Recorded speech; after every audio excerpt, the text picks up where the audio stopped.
Odin just unleashed one of the most wild attacks we've ever seen in Record of Ragnarok, and the truth about Kintoki has been revealed. He is confirmed to be a human, but he is also the one and only human with the blood of the primordial gods in his veins, alongside many more reveals to break down in today's Record of Ragnarok chapter 110 breakdown. Subscribe, let's get into it. So boys, the chapter is titled Golnir, a character we get revealed shortly, so keep that in the back of your mind for now.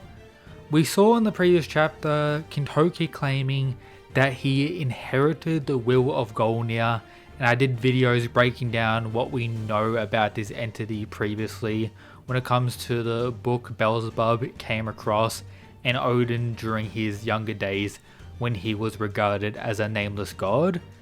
Apart from that, Kintoki's aura is going absolutely crazy as that rune appeared on his arm, with those watching actually claiming that Kintoki is pretty much looking like a god at this point, and proceeds to unleash more of his power, including his first named attack. This is with his golden lightning axe and is called Furious Flash. Something that looks pretty powerful and impressive. However, Odin was able to block it with really no effort at all, and seems to be looking down on the human to an insane degree every chance he gets, which is a good touch and something I've wanted from a lot of the gods, since some of more recent days have been praising humanity a bit too much. But we see Odin block his attack and then seemingly chant some curse or spell type of move that is able to send Kintoki flying without Odin even needing to touch him. So does this mean we have finally gotten true magic demonstrated in the Record of Ragnarok series? Something I've waited and wanted for a long time. I guess that's exactly what we're seeing here, as the likes of Sasaki and Masashi Miyamoto couldn't really understand what occurred and pretty much describe it as some type of power. So at the current minute, I'm going to call it magic, and these panels of Odin unleashing this ability was pretty sick, and the damage inflicted on Kintoki doesn't seem to be that relevant. We see parts of the arena cracked up, but for the most part he seems to be quite fine.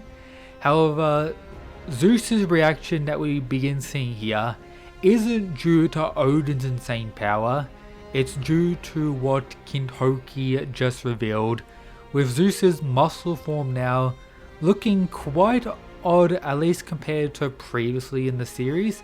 But Zeus notes that Kintoki was using a divine power, and also points out that ruined symbol on his arm is of the primordial gods, meaning Zeus is actually aware of the primordial gods to some degree, which is pretty interesting but also confusing to some degree, which does result in Brynhilde revealing this.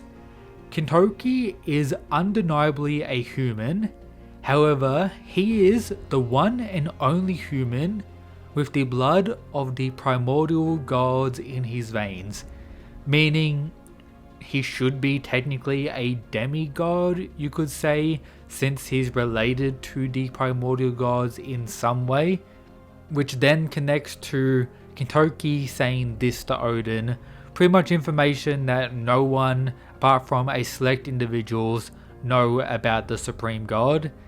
That being how he was once the nameless god we saw in his flashback, and at some point in the past there was a tragedy of the Golnir people with one sole survivor, which is likely Odin himself, and I'm guessing relates to him actually killing off the Golnir people as well.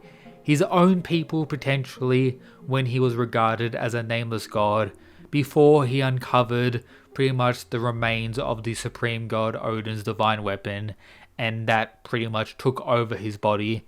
That seems to be the path the story is going down, with none of the gods watching being aware of this lore in regards to Odin, including the main explainer dude Hermes.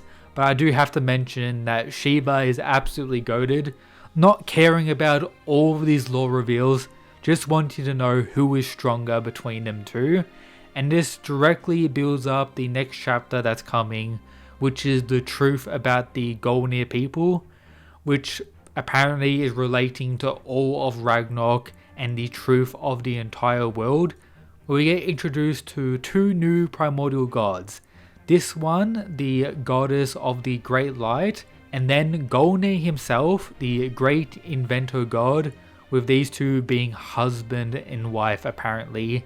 The god apparently linked to the truth, the one the book Beelzebub came across and Odin had in the past, outlining pretty much the truth about the entire world. Where we see in this flashback here that Golnir was the one who created Thor's divine gloves he used at the start of his fight, the one that featured the lore where they needed to be wielded to actually handle the divine hammer. However, the truth was it was pretty much holding back Thor's own power, but Golnir was the creator of them and seems to potentially be one of the most important gods, or the most important god in the entire Record of Ragnarok lore or history of this series, which is kinda wild. And that's pretty much how the chapter concludes, with, I'm guessing, Odin killing all these other primordial gods. But it begs the question of how they exist considering the original lore about the primordial gods we got in Odin's flashback. Perhaps these two were part of the surviving group that managed to seal Odin and the other pillars. That would make the most sense, but at the current minute we don't exactly know. But it seems that Kintoki is also related to them somehow while being a human, meaning the whole situation at the current minute is without a doubt very confusing, but without a doubt some interesting lore about both humanity and the gods fighter for round 12. Odin seems to be absolutely monstrous power wise, not even needing to use his divine weapon to send Kintoki flying, and also managed to block Kintoki's crazy power with no problem at all. So the likeliness of Odin being one of the strongest, if not the strongest god in the series, is very possible based on everything we've seen, and Kintoki being an absolute beast has pretty much been enhanced to a further degree considering he has primordial god blood in his veins, and may actually be related to Odin himself to some degree if the nameless god was part of this Golnir group as well. So yeah, wild stuff. A very short chapter. Design wise, I think Golnir looks pretty good, but it's incredibly clear that these two are good gods per se.